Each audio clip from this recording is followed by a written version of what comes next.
Well, hey, it's Dr. Matt. Long time no see. It's been, 2 weeks, I think. Hello.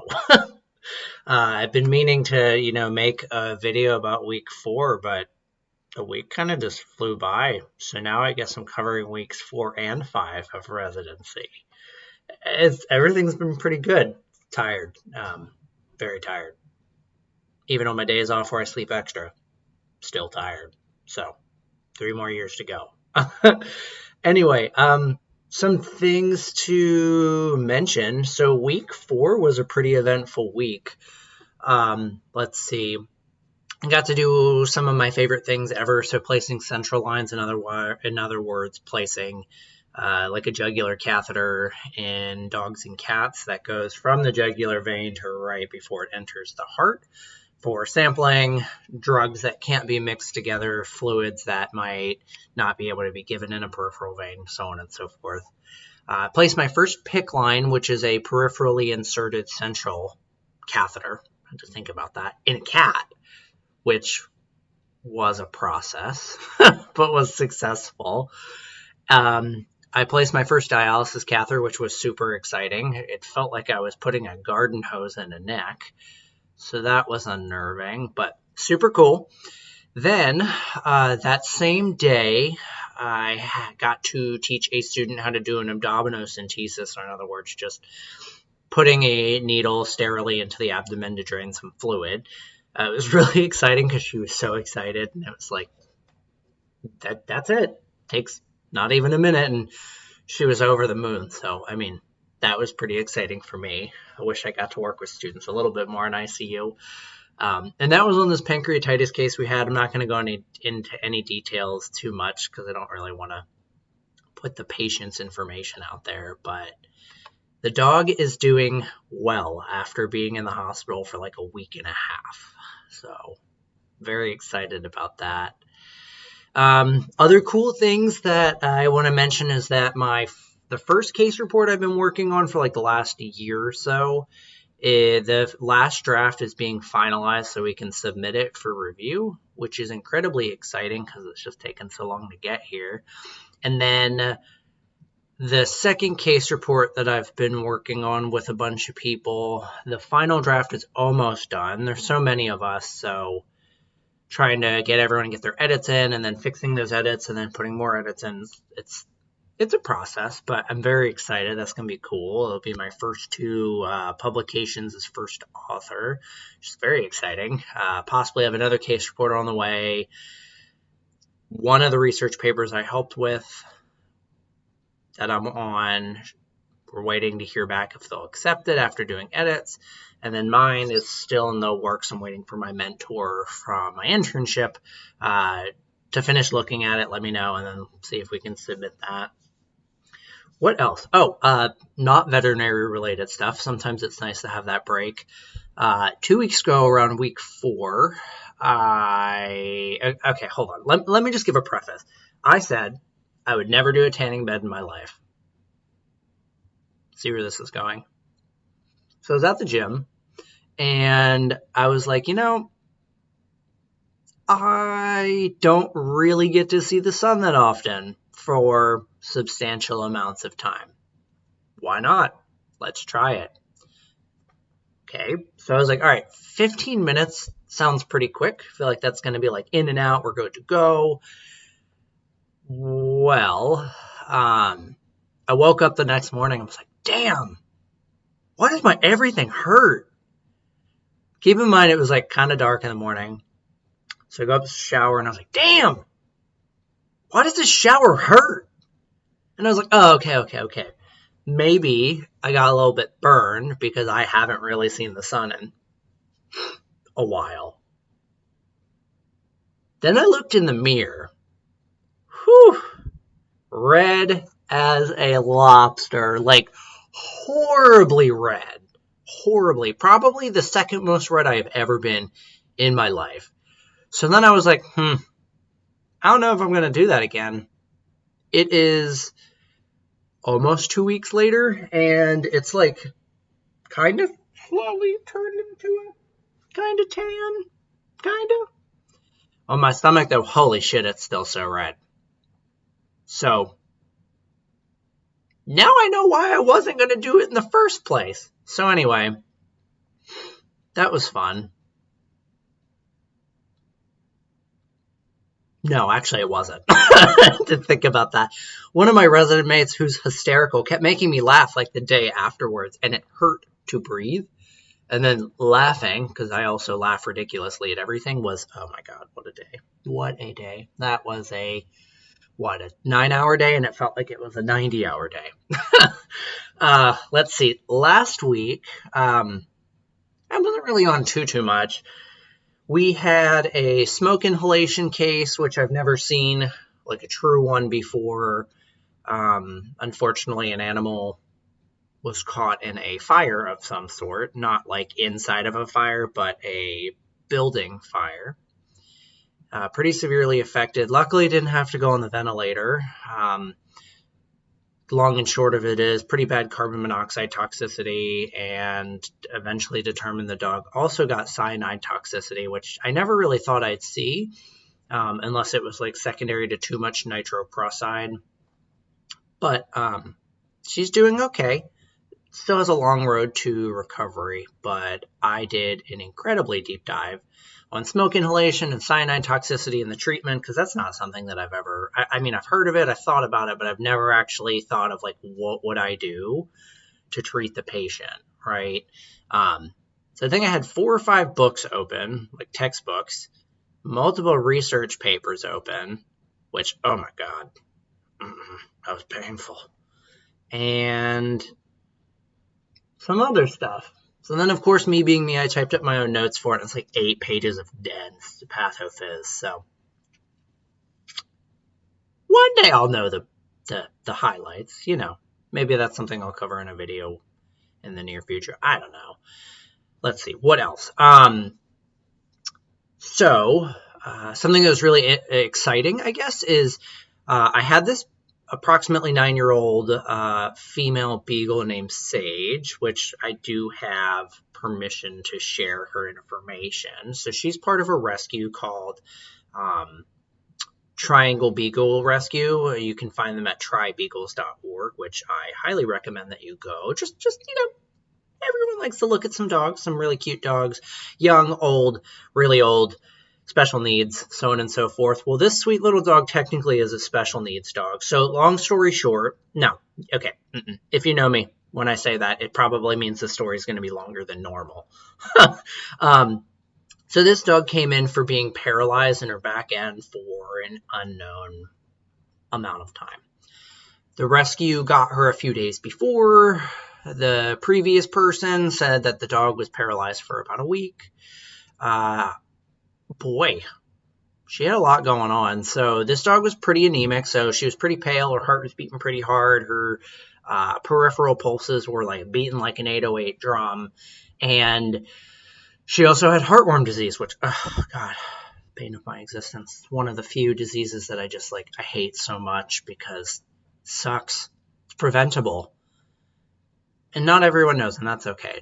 It sucks because, you know, it's affecting a really sweet dog. But anyway, so, you know, I had neurology look at her. We both agreed that essentially this dog's had a very chronic lesion. Interestingly enough, if you know anything about neurology, if you're not in the vet world, sorry. But anyway, so she was pretty upper motor neuron in her back end, and she had a Babinski reflex, mass-like reflexes for the withdrawals, like really cool stuff, like textbook stuff that I've probably seen like once or twice in my 1.5 years of being a doctor, so on and so forth.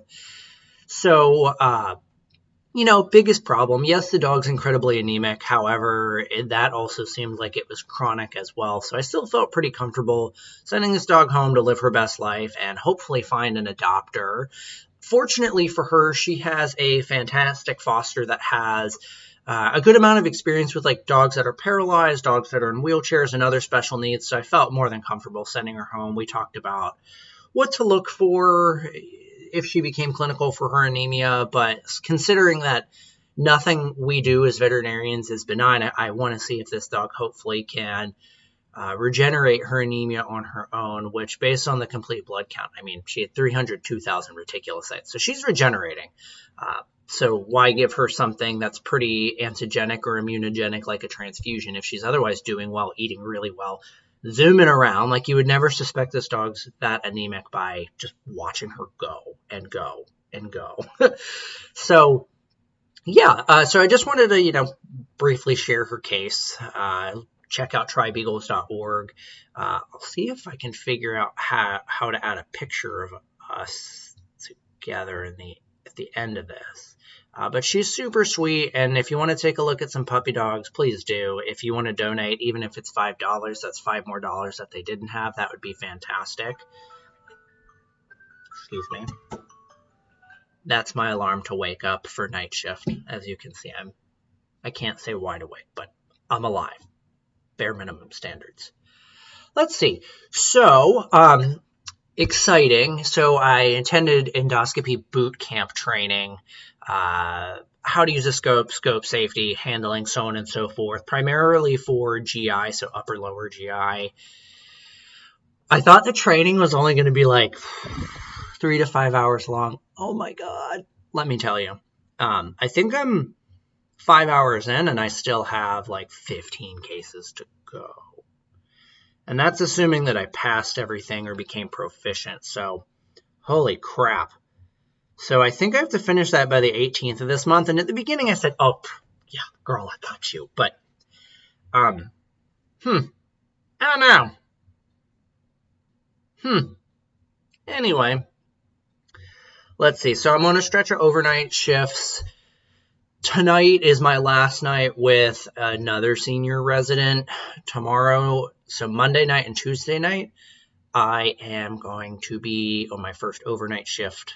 Not solo, because I'll have an intern with me, but like the only resident on, which is exciting. Like, we're getting to this progress. This is what the next couple of years are going to look like. But oh, holy shit. Stress. And everyone's really good about helping and reaching out, and me asking a million questions and asking the same question a million times. So there's no problem with that. It's just like, oh gosh. Wow. All right. The day has come, but I know I can do it. It's going to be fine. I'm going to do everything that I can, but stress. What else? Ooh, IVEX, so the International Veterinary Emergency and Critical Care Symposium, is this week. So September 7th to like the 12th, I'm flying out the 7th at night and coming back the 11th at night. And oh my God, I've never been to Denver. So I'm so excited. Oh, it's going to be so great. It's going to be so good. I'm going to be like boarding or staying with one of my first year resident mates who's awesome. I mean, they're all awesome, but he's great.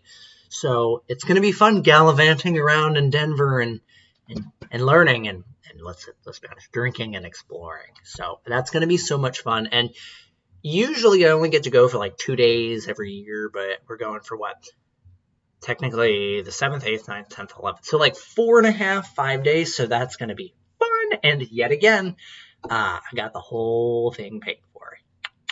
Because let me tell you, it's like a couple grand to go and get a hotel and attend and come back in one piece. So that's exciting. Next year I won't be able to go just because of resident scheduling, but that's okay. I'll find some other cool symposium or conference to attend, like Renal Week or something like that. Who knows where I'll be. But anyway, let's see. So fun fact, my husband and I, like a week ago, we were like, oh, look, remember that, like, oh, I'm leaving to go out of state. And I said, shit, that's when I'm going out of state.